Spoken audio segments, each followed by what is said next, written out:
Brian's Winter, Chapter 11. The cow proved to be a godsend. The next day, Brian awakened in mid-afternoon, starving and not sure it had all happened, although his body felt as if he'd been sleeping in a cement mixer. Every bone and muscle seemed to ache, but the moose was all there, leaning against the side of the shelter. He was starving and made a fire outside. He used the hatchet to chop out a section of ribs and cook them on a stick over the flames and ate them when the fat was crackling. "All I need is some barbecue sauce," he said aloud, grease dripping down his chin, "and a Coke." When he had first come out of the shelter, it had been partly cloudy with the sun shining through gray wisps of clouds, but while he ate, the clouds became thicker until there was no blue, and he felt a few drops hit his cheek. Not again, not rain. But it was. It didn't pour at first, and he took the rest of the day to get in firewood. He had found a stand of dead poplar, all dry and easy to burn, but still about half a mile away, and he dragged wood until it was dark and the rain was steady. Miserable, cold downpour. He made a fire inside the shelter with coals from the outside fire, and soon it was warm and toasty. He hung the rabbit skin shirt up to dry and lay back to wait the rain out. Having worked all night the previous night and slept most of the day, he wasn't sleepy and thought that the rain seemed light and would probably end by daylight. And when he finally dozed off, warm and snug in the shelter, it seemed to be coming down more lightly all the time. But at daylight, it hadn't stopped. He looked out at the drizzle. It had melted all the snow off and everything was a mess, and now it had become cold and the rain was freezing into ice on the limbs and grass, and he was glad that he had plenty of wood pulled up and a dry place to live. It rained for a solid 8 days, cold and wet, and if he hadn't had the shelter and meat, he would have gone crazy. And in a strange way, it never really did stop raining.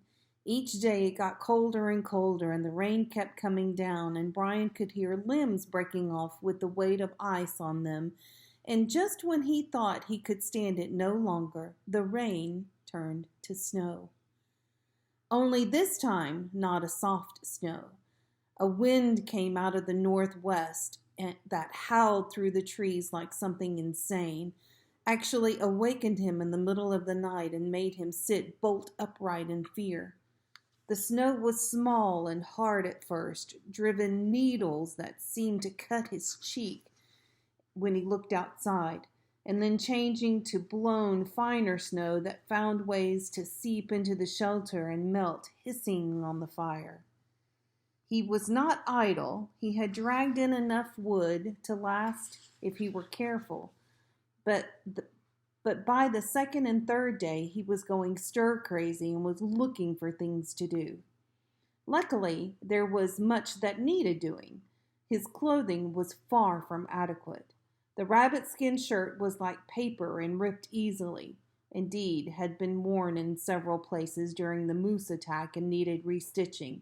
And Brian, with great effort, stretched the moose hide out in the rain and cut it in half and brought the rear half into the shelter. The hide was still wet from being on the moose, hadn't had time to dry, but the fire and heat in the shelter worked fast, and within a few days it had dried sufficiently to work. It was stiff and thick, and while it was still damp, he cut a rectangle for a moose shirt, stitching it down the sides with moose hide laces, making it larger than the rabbit skin shirt. He did the same kind of sleeves and then made a crude hood which he stitched around the head opening. He did all this with the hair inside, and when he put the rabbit skin shirt on underneath and then the moose hide parka on the outside, even with moose hide still uncured, he felt his body warming up instantly. He also nearly went down with the weight. He figured the coat weighed at least 30 pounds, maybe more, and he decided he wouldn't be doing much running in it. The snowstorm lasted 3 days on top of the rain, and Brian worked on his weak spots, his hands. He used moose hide and made a pair of crude mittens using his hands for a pattern and a piece of charcoal to draw on the hide. The thumbs were so large he could almost stick his whole hand into the thumb hole. These he made with hair inside and fashioned them large enough to allow a second set of rabbit skin mitts to be worn inside. The mitts were so big they kept falling off his hands, and he used moose hide to make a cord that went over his shoulder and held the mittens up if he relaxed his hands. This was all hard work and kept him busy for days, but worse work was the hide. As it dried, it started to harden, and it turned into something very close to a board. He worked it back and forth over a rounded piece of wood, as he'd done with the lacing, and this process, trying to soften the moose hide, took longer than sewing up the clothing. And in the end, he had to settle for less than he wanted. He had the hide loose where it counted in the armpits and elbows and the hood, but much of the rest of it was only half supple, stiff enough so that he felt as if he were wearing a coat of armor, and still stiff though he worked on it for hours when at last the storm ended. Brian expected to be snowed in, but in fact it was only 8 or 9 inches deep. It had been a fine driven snow and hadn't accumulated to any depth, but it was blasted into everything. Many of the trees had a full 6 inches sticking out of the side of the tree where the snow had been driven by the wind. It was still beautiful in the sunlight, but had a different look from the last fluffy snow, and it was cold, a deeper cold than before. Brian couldn't estimate temperature, but he thought it must be near 0, but quiet. The wind had stopped completely, and his clothes kept him as warm as if he'd been in the shelter. He started to brush the snow off the stacked moose meat, and then he thought better of it. The meat was frozen and protected under the snow and ice from the rain and safer there than in the open. He didn't think the bear would come. It must be hibernating by now. And the same for Betty, whom he hadn't seen since just after the bear attack.